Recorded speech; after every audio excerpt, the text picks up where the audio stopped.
और बड़ी खबर इन सब के बीच ये भी है कि इस पूरे मामले की जानकारी लेने के लिए राष्ट्रीय अनुसूचित जाति आयोग की टीम संदेश खाली पहुंच चुकी है। उधर शुभेंदु अधिकारी की तस्वीर हमने आपको दिखाई कि किस तरह से वो अभी धरने पर बैठे हुए हैं। तो एक तरफ शुभेंदु अधिकारी धरने पर बैठे हैं और वही अनुसूचित जाति आयोग की टीम संदेश खाली पहुंची। देखिए, संदेश खाली का रिपोर्ट मेरे पास आया है। कुछ जगह में बहुत लोग कुछ बोलने चाहता है, उन लोगों को बोलने का मौका नहीं दे रहा है। और वो अनुसूचित जाति वर्गों का लोग है, हम उनको सुनने के लिए जा रहे हैं। पूरा कमीशन आया है, ये पूरी कमीशन के साथ सहयोग करना चाहिए सबको। क्या रिपोर्ट है, ये रिपोर्ट देने के लिए। और ये काम है स्टेट गवर्नमेंट से कराएंगे, हम दिल्ली से आके जो जो प्रॉब्लम है इन लोगों का, यही बात सुन के मैं गवर्नमेंट की रिपोर्ट देंगे। अगर गवर्नमेंट को इनका ही काम है, स्टेट गवर्नमेंट का काम है ये। और ये कॉन्स्टिट्यूशनल बॉडी है, ये कोई पॉलिटिकल मैटर नहीं है। इसमें ये कॉन्स्टिट्यूशनल बॉडी चाहेगा, इधर में कॉन्स्टिट्यूशनल राइट देने का हमारा काम है।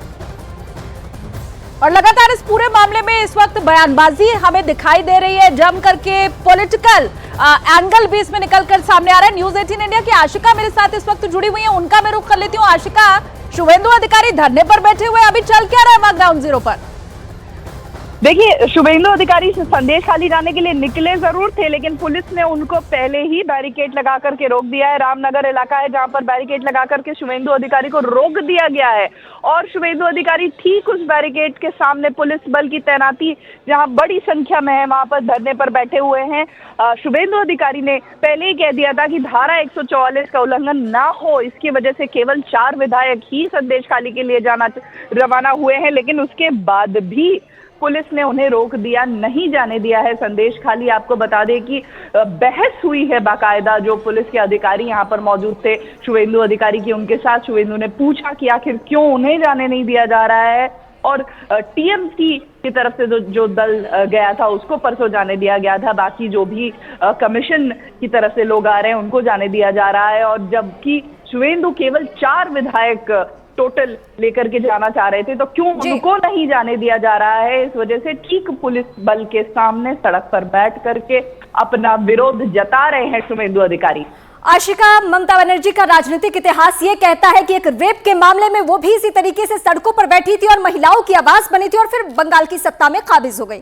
आज जब इसी मुद्दे को लेकर अगर बीजेपी विपक्ष के तौर पर सड़कों पर बैठ रही है तो सुकांत मजूमदार पे लाठीचार्ज हो जाता है और शुभेंदु अधिकारी को आगे बढ़ने नहीं दिया जाता है। किस तरीके का इंसाफ?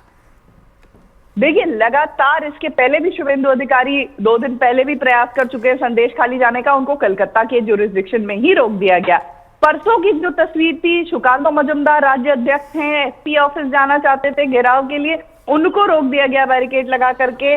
और वहां पर भयंकर एक्शन की तस्वीरें भी देखने को मिली थी, जहां पुलिस के साथ भिड़ंत हो गई थी भाजपा के जो कार्यकर्ता थे उनकी। कल भी ऐसी ही तस्वीर, जब टाकी से निकलना चाह रहे थे भाजपा के राज्य अध्यक्ष और संदेश खाली आना चाह रहे थे, तब भी उनको पुलिस ने रोक दिया, जिस दौरान धक्का मुक्की हुई और उनकी तबीयत ऐसी बिगड़ी कि अब भी अस्पताल में भर्ती हैं। और आज भी वैसी ही तस्वीर देखने को मिल रही है, जहां शुभेंदु अधिकारी वो संदेश खाली के लिए निकले थे। धारा 144 को मद्देनजर केवल 4 ही विधायक कोलकाता से आज संदेश खाली की तरफ रवाना हुए थे बस में, लेकिन उनको भी पुलिस ने बैरिकेड लगा करके रोक दिया है। शुभेंदु अब ठीक सड़क पर बैठे हैं, अपना विरोध जता रहे हैं। आशिका, एक बार फिर से हम आपका रुख करेंगे। फिलहाल शुक्रिया, लेकिन ये तस्वीरें अपने आप में बताने के लिए काफी है कि ये पश्चिम बंगाल में पहली बार नहीं हो रहा है। जब भी कोई सड़क पर उतरता है, जो भी सत्तासीन पार्टी हो, वो यही कदम उठाती है,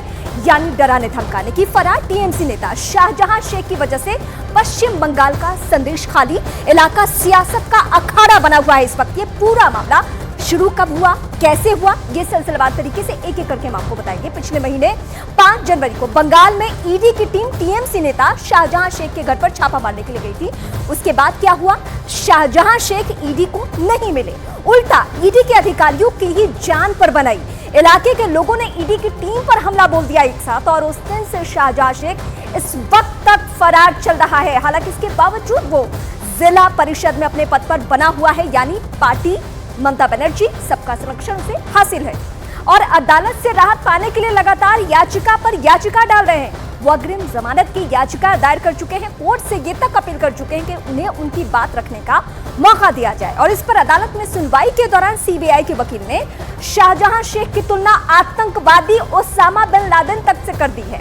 उन्होंने कहा कि शाहजहां शेख बिल्कुल लादेन की तरह छिपकर ऑपरेट कर रहे हैं।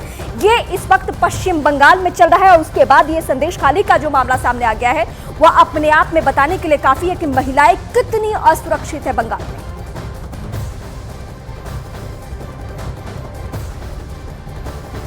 और इस पूरे मामले के ऊपर शुभेंदु अधिकारी अभी सड़क पर बैठे हो, धरना दे रहे हो, ऐसा नहीं है। लेकिन संदेश खाली में मचे कोराम के ऊपर बीजेपी इस वक्त बहुत आक्रामक दिखाई दे रही है। उसके कार्यकर्ता पूरे बंगाल में सड़कों पर उतर आए हैं। टीवी स्क्रीन पर आपको 3 तस्वीरें इस वक्त न्यूज 18 इंडिया दिखा रहा है। संदेश खाली से लेकर वर्धमान और सिलीगुड़ी हर तरफ बीजेपी ने ममता सरकार के खिलाफ जबरदस्त विरोध शुरू कर दिया है।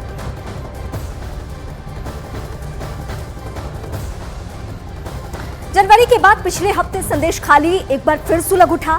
7 फरवरी को टीएमसी ने संदेश खाली में एक रैली की और वहां के लोग गुस्से से फट पड़े। उन्होंने शाहजहां शेख पर उसकी जमीन हड़पने का आरोप लगाया कि उनकी जमीनें ले ली गई है। महिलाओं ने शाहजहां शेख और उनके साथियों पर यौन शोषण करने का आरोप लगाया और उनकी संपत्तियों में आग लगा दी गई। लगातार 3 दिनों तक संदेश खाली की महिलाएं सड़कों पर डटी रहीं।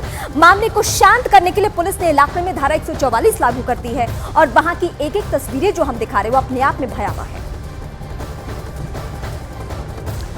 और देखिए आरोप तो कई लग रहे हैं शाहजहां शेख के ऊपर। अभी इस वक्त जांच भी जारी है, लेकिन संदेश खाली के मामले की पड़ताल के लिए न्यूज 18 इंडिया खुद ग्राउंड जीरो पर पहुंचा। यहां पर महिलाओं ने टीएमसी नेता शाहजहां शेख के ऊपर बेहद गंभीर आरोप लगाए। सुनिए।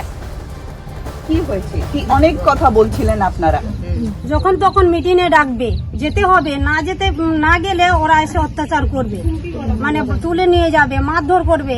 এর মানে আমাদের এই গ্রামে হঠাৎ করে অনেকগুলো লোক নিয়ে এসে আমার কাকিমাকে মাথা ফাটিয়ে দিল, 3-4 जनके मारलो। जरा सोचिए, ये महिलाएं अपनी बातें बता भी नहीं पाती अगर वहां पे एक रैली ना होती और ये महिलाएं खुलकर हिम्मत जुटाकर अपनी आप बीती भी ना सुनाती। महिलाओं ने न्यूज 18 इंडिया के सामने एक बेहद संगीन दावा किया है। उन्होंने दावा ये किया कि सिर्फ हिंदू महिलाओं को ही निशाना बनाया जाता था बंगाल में। এই মিটিং মিছিলে আছেন না, বলছি এটা মানে শুধু হিন্দুদের উপরে এই মিটিং মিছিলে কোনোদিনও মানে আপনার এসে দেখা যায়নি, মানে মুসলিম মায়েদের বা বোনেদের কাউকে কোনোদিন দেখা যায়নি এবং কারোকেও মানে কোনো এ করেনি। और बड़ी बात यह है कि अत्याचार सिर्फ महिलाओं पर नहीं हो रहा था। इन महिलाओं से जब न्यूज 18 इंडिया की टीम ने बात की तो आरोप इन्होंने लगाया कि शाहजहां शेख और उसके गुर्गे बच्चों तक को नहीं छोड़ते थे। আরে যে একটা বাচ্চাকে শুনেছিলেন সেটাও সত্যি, আরে যে একটা মহিলা বলেছিল মেয়েদেরকে নিয়ে যায় এটাও সত্যি।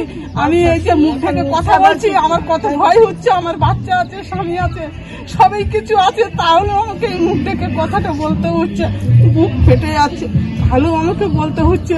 আমি শাস্তি চাই ওদেরকে, রাজ্যপালকে আমি বলছি জোর হাত করে তুমি এই শাস্তি ওদেরকে দাও, এদেরকে একদম 6 বছরের জন্য দিও না, এদের একদম শেষ করে দাও। 2020 चुनाव के दौरान ममता बनर्जी का एक कार्यक्रम था दीदी के बोलो। क्या ये ममता बनर्जी सुन पा रही हैं कि उनकी प्रदेश की महिलाएं आखिर इस वक्त किस हाल में और कैसे रो रो कर अपनी आप बीती सुना रही हैं? संदेश खाली की महिलाओं ने उन पर अत्याचार करने वाले लोगों के बाकायदा नाम तक लिए हैं और उनको फांसी पर चढ़ाने की मांग दोहराई है। কেটে নিয়ে কোথায় নিয়ে যাচ্ছে প্রতিবাদ করতে পারবো না। রাতের বেলায় আমরা এই সব মানে যখন দুর্যোগ আসে বাঁধ ভেঙে যায়, এই বাঁধগুলো আমরা রাতের ঘুম নষ্ট করে গিয়ে আমরা এই মাটি কাটতে কেটে নিয়ে চলে যাবে, প্রতিবাদ করতে পারবো না। ভেড়ি কেটে নিয়ে চলে যাবে, আমরা প্রতিবাদ করতে পারবো না। अब इतना तो साफ है कि ये जो पूरा बवाल इस वक्त मचा हुआ है ये शाहजहां शेख की वजह से मचा हुआ है। लेकिन आखिर शाहजहां शेख कौन है? 1 महीने का वक्त ज्यादा बीत चुका है लेकिन अभी तक उनकी गिरफ्तारी नहीं हो पाई है। कहां पर शाहजहां शेख छुपा हुआ है ये तक पुलिस को पता नहीं चल सका है। जरा डिटेल उसकी कुंडली आपको हम बताते हैं। देखिए, शाहजहां शेख तृणमूल कांग्रेस के नेता जरूर है लेकिन टीएमसी के नेता से आगे भी उनकी पहचान है। संदेश खाली इलाका जहां इस वक्त बवाल मचा हुआ है, वहां पर जबरदस्त दबदबा उनका है। कहा यही जाता है कि संदेश खाली में शाहजहां शेख की मर्जी के बिना एक पत्ता भी नहीं हिलता है। वो जिला परिषद में पदाधिकारी हैं, लेकिन इसके साथ ही संदेश खाली में शाहजहां शेख के नाम पर ईंट के कई भट्टे भी चलते हैं। शाहजहां शेख का घर बांग्लादेश सीमा के पास है। अब कहा यही जा रहा है कि शायद बांग्लादेश भी वो भाग सकते हैं। आरोप यही है कि बांग्लादेश में मकान उनका है, बहुत सारी संपत्ति है। 2011 तक सीपीआईएम में ये थे, लेकिन पश्चिम बंगाल में टीएमसी जैसे ही सत्ता में आई, सीधे ये टीएमसी से जुड़ गए और फिर उसके बाद अपनी पैठ इलाके में भी बना ली, टीएमसी में भी बना ली।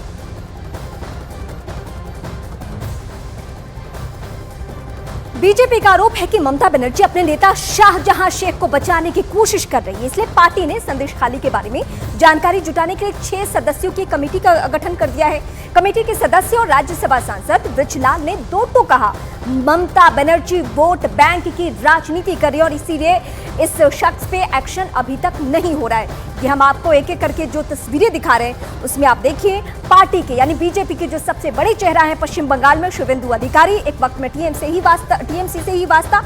उन्हें सब कुछ मालूम है कि संदेश खाली में क्यों शाहजहां शेख को इतनी तरजीह दी जा रही है, ममता बनर्जी की कौन सी कमजोर नब्ज पता है, ये सबको मालूम है और शुवेंदु अधिकारी को बेहतर तरीके से मालूम है। तो बाकायदा वो धरना प्रदर्शन पर उतारू हो गए हैं और आने वाले वक्त में ऐसा लग रहा है कि संदेश खाली में और भी सियासी अखाड़ा देखने को आपको मिल सकता है। जो घटनाएं हो रही हैं ये केवल वहाँ के जो बांग्लादेशी माइग्रेंट हैं उनको ला ला करके, उन असामाजिक तत्वों को ला ला करके वहाँ जो बसाया गया वोट बैंक की राजनीति में देश हित को तिलांजलि दे दी गई है और उसी का परिणाम है कि ये बांग्लादेशी माइग्रेंट वहाँ पर तांडव कर रहे हैं और तृणमूल कांग्रेस के लोग अपने वोट बैंक के लिए उनको राशन कार्ड, आधार कार्ड, हर किस्म के उसको दे रहे हैं। उसी का परिणाम है संदेश खाली, जहाँ पर हिंदू महिलाओं के साथ अत्याचार, रेप, ये घटनाएं हो रही हैं।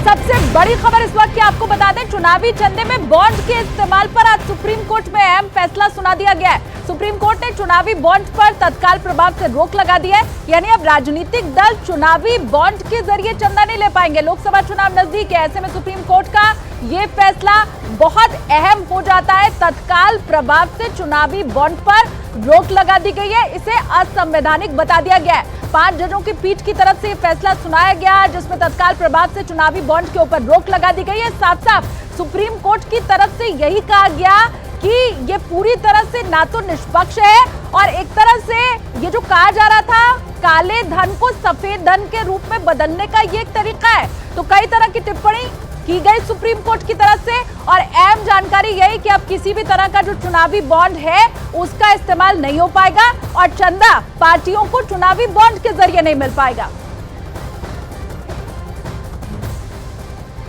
बीजेपी नेता और सुप्रीम कोर्ट के वकील नलिन कोहली ने सुप्रीम कोर्ट का फैसला आने के बाद क्या कहा, सबसे पहले आपको वो सुनाते हैं। इलेक्टोरल बॉन्ड पर सुप्रीम कोर्ट का फैसला आया है और इस पर बात करने के लिए हमारे साथ नलिन कोहली जी हैं, बीजेपी के वरिष्ठ नेता और सुप्रीम कोर्ट से वकील भी हैं। सर, इस फैसले का इम्प्लीकेशन क्या होगा, असर क्या पड़ेगा चुनाव प्रक्रिया? कोई भी फैसला जब आता है माननीय सुप्रीम कोर्ट का, वो मान्य होता है, उसको स्वीकारना पड़ता है। ऐसा तो होता है, हम तो भाई रोज कोर्ट में रहते हैं, कोर्ट के अंदर में रोज ऐसा होता है, एक विषय इधर इस पक्ष में होता है, एक दूसरे पक्ष में होता है। तो मैं इसका राजनीतिक रूप से कुछ नहीं देखता। जो दल और जो नेता इसका राजनीतिकरण कर रहे हैं तो उनके लिए मेरा इतना ही स्पष्ट कहना है कि भाई मोदी जी के नेतृत्व के सामने वो कुछ कह नहीं पा रहे, मोदी जी की सरकार के काम के सामने वो कोई बात नहीं कह पा रहे, करोड़ों लोगों को जो फायदा हुआ है, देश की अर्थव्यवस्था को फायदा है, हर वर्ग के लिए काम किया है, उसके सामने कोई सकारात्मक एजेंडा नहीं बता पा रहे। एक गठबंधन बनाना चाहते, पैदा होने से पहले वो गठबंधन मृत हो रहा है, वो भी जनता के सामने। तो इसीलिए मुझे लगता है वो लोग इसलिए इसका राजनीतिकरण कर रहे हैं क्योंकि राजनीतिक रूप से और कुछ उनके पास कहने को नहीं मिल रहा है। कुल मिलाकर हम ये कह सकते हैं कि इस फैसले के बाद एक नई सोच मैं नहीं कह सकता, ये तो समय के साथ आगे जाकर क्या होना चाहिए क्या नहीं होना चाहिए, ये अलग अलग जो संवैधानिक प्रक्रिया है, एक किस्म से सरकार इस पे क्या सोचती है, चुनाव आयोग इस पे क्या सोचता है, संसद में अगर कोई कानून आता है तो संसद के क्या विचार है इसमें, इस पर तो अभी टिप्पणी देना संभव नहीं है। लेकिन चुनाव जो है वो स्वच्छ हो, पारदर्शिता के साथ हो, लोगों के अधिकार के एक प्रकार से प्रोटेक्शन हो, इसके तहत कुछ ना कुछ स्कीम अगर आनी है वो देखी जा सकती है आगे। और वहीं सुप्रीम कोर्ट में चुनावी बॉन्ड पर याचिका दायर करने वाले वकील शादान फरासत से न्यूज 18 इंडिया ने खास बातचीत की। हमारे साथ शादान फरासत हैं। एक बड़ा जजमेंट, बड़ा फैसला सुप्रीम कोर्ट का। लगता है कि चुनावी चंदे पर जो सवाल उठते थे अब वो पारदर्शी होंगे।